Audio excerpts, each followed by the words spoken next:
To begin with, this case should never have come to trial. The state has not produced one iota of medical evidence that the crime Tom Robinson is charged with ever took place. It has relied instead upon the testimony of two witnesses whose evidence has not only been called into serious question on cross-examination, but has been flatly contradicted by the defendant. Now, there is circumstantial evidence to indicate that Mayella Ewell was beaten savagely by someone who led almost exclusively with his left. And Tom Robinson now sits before you, having taken the oath with the only good hand he possesses, his right.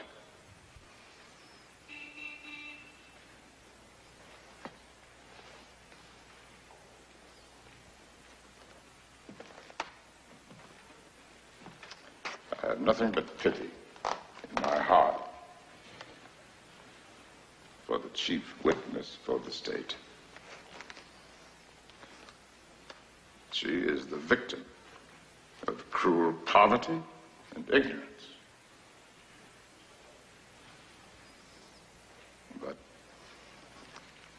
my pity does not extend so far as to her putting a man's life at stake,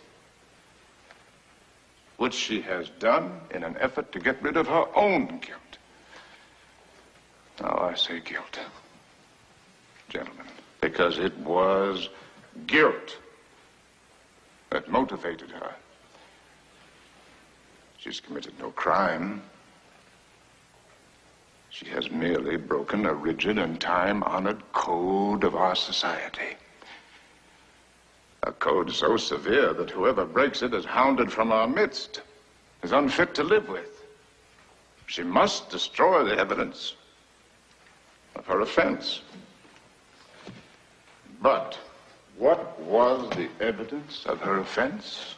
Tom Robinson, a human being. She must put Tom Robinson away from her. Tom Robinson was to her a daily reminder of what she did. Now, what did she do?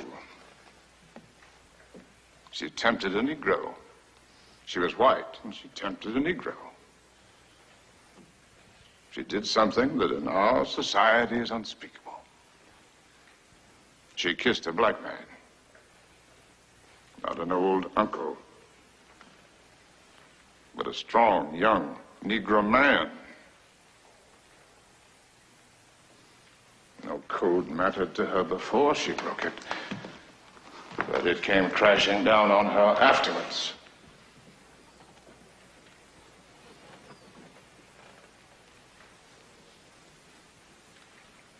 The witnesses for the state, with the exception of the sheriff of Macon County, have presented themselves to you, gentlemen, to this court in the cynical confidence that their testimony would not be doubted. Confident that you gentlemen would go along with them on the assumption, the evil assumption, that all Negroes lie, all Negroes are basically immoral beings, all Negro men are not to be trusted around our women. An assumption that one associates with minds of their caliber, and which is in itself, gentlemen, a lie, which I do not need to point out to you.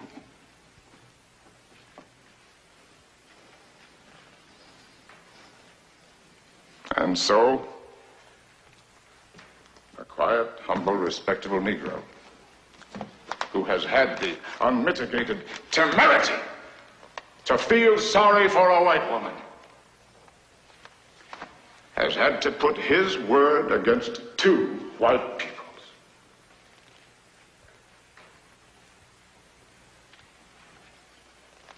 The defendant is not guilty.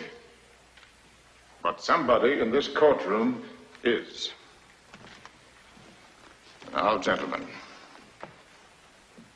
in this country, our courts are the great levelers. In our courts, all men are created equal.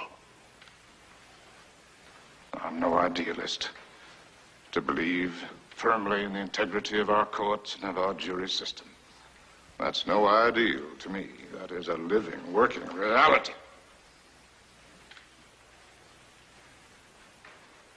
Now, I am confident that you gentlemen will review, without passion, the evidence that you have heard, come to a decision,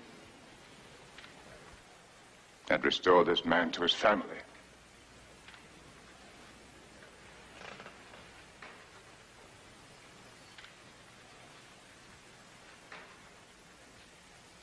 In the name of God, do your duty.